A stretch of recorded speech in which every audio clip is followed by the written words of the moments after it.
Hey guys, how's it going? I wanted to do a short little amp review today on something that we found at a buddy's house at, right up the street from me.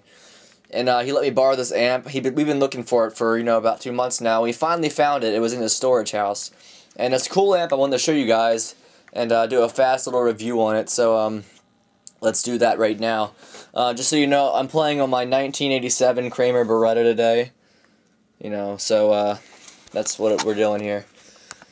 Now, I'm running my setup through a single pedal hit today. It's a Boss MT2 Metal Zone, so just for your information there.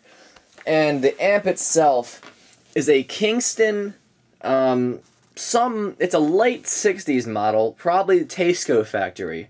Made 100% in Japan. Solid state, output probably around 8 to 10 watts. It's a great little amp. It's not mine, I'm borrowing it, but I would love to own something like this. Very simple, very lightweight, and it sounds great under almost any kind of distortion, and it sounds amazing clean. So it's very versatile, but at the same time, it's very simple because it only has one single tone knob and one single volume knob, which is also the on and off switch. It runs on a very small circuit board. So, if there's something going wrong with it, you can open the back up, and it only has 4 screws. It's like, just like that. See, just like that, 4 screws. And you can open it up and locate the problem very fast if you have a testing kit. Now, this amp has 3 inputs. Now, this is something you don't see anymore, really. Let me unplug my guitar input here real fast. Oh, that's in there pretty good. Pots are nice and tight still. But this is a bass input. As you can see, it says bass, guitar, and we have a mic input. Now this is pretty dirty. This has been sitting in a house untouched for probably 15-20 years. So you have to give that. The tone, which I have currently set at about 6.5. It has a little 0 and a 10, that's it. And the volume knob, which I currently have in the off position.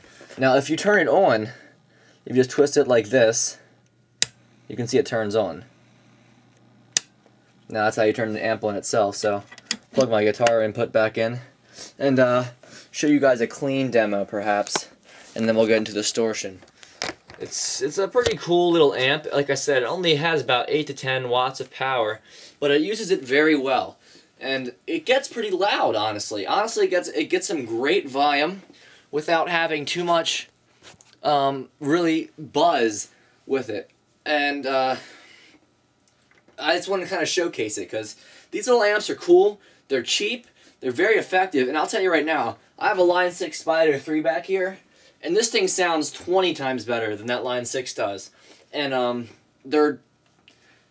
just can't, and they can't compare because this just sounds so much better. That's just my opinion, but maybe you'll change your opinion too after you see something like this. Let's turn it on. Let's start off on the clean channel. The Beretta isn't exactly the greatest guitar to do clean tones on, as we have 1 pickup and it's high output. But, whatever, let's do it. Turn my volume up to about 5, and we're ready to rock. Now, like I said, this is a bass amplifier, but it does work great for guitars.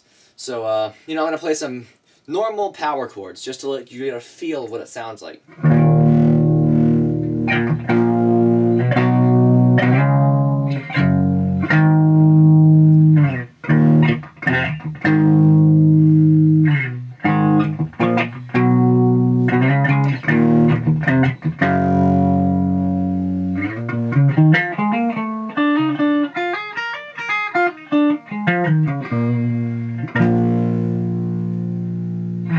See, it's very crisp, and the tone, even at 6.5, is very full.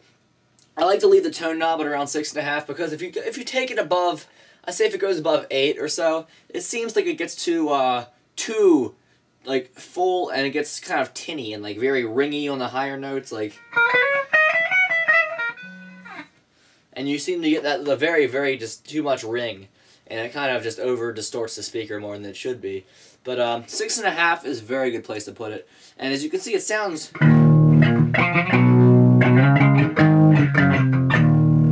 very nice and crisp, very very nice, clean tone, very simple setup, and it's effective, like I said. So let's hit into distortion, hit into overdrive now, and you're going to see how this amp really comes to life under just a little bit of a distortion from one single pedal.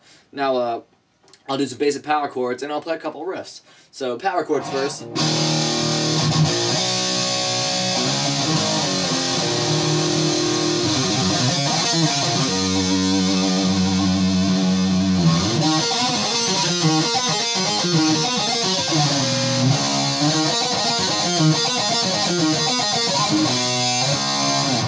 Like that alone, it sounds, you can tell it's a solid state amp, but at the same time, you're not going to spend much. You spend maybe $30, $40 or something like this, and it sounds amazing.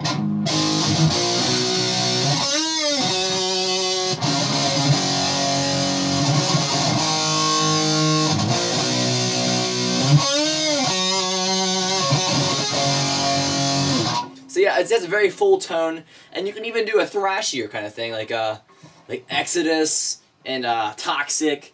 And see, I'm gonna play some Iced Earth right now, and just you know, get you a nice feeling of how it sounds. You know, it has that very full tone for a small amp like it is. Now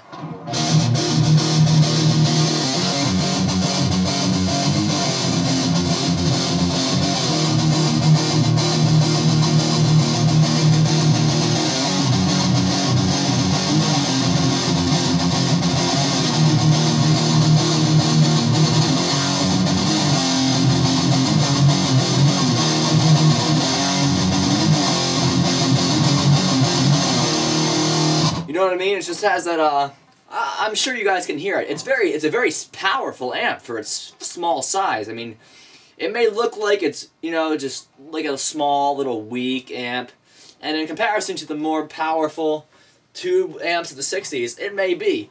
But for something as cheap as it is, you really cannot go wrong. I mean, this amp, it's very cheap. Like I said, very effective, very easy to fix if something goes wrong. And you know, it's more or less, it's disposable. So if all hell goes breaking loose and the amp goes up in flames or something, then you know, you can just throw it away and you don't lose anything. And so, like, instead of like a, you know, a $400, $500 tube amp, something goes wrong, like one small thing and the whole thing is shot. Sometimes the parts cost more than it's worth to replace. So you know what I mean? Something like that. But what I'm saying is this amp gets the job done very well for very simple controls, and I wish they still made stuff like this that was very simple and easy to use. And the amp itself is very old. It's probably, like I said, it's probably 1967 or so. I'd say it's a best guess of the date. And I'm really just impressed with what it puts out for its power wise. But yeah, guys, this has been a small little amp review. I hope you guys enjoyed it, and you know, really, thanks for watching. Tell me what you think of it. Maybe you guys can find an amp similar like this. The old 60s amps are all over the place. They're not very expensive. If you see somebody asking more than like $50 for one, then they're out of their mind, because they're not really worth that much money. Because, you know, let's face it, they were made so abundantly in Japan back then, along with all the Teisco guitars. So many, there's even Matsumoto guitars back then being made. These amps are they're just so abundant, they're easy to find, and you know, they're disposable, like I said. So if something breaks loose and it's unfixable, just chuck it. Save the parts and chuck the rest. But these amps, they're pretty reliable. This thing has held up for over 40 years. All I did is cleaned it out. I cleaned the inputs and everything, and that's really it. So yeah, thanks for watching, guys. Hope you enjoyed it, and you know, there's more videos coming soon. Thanks for watching.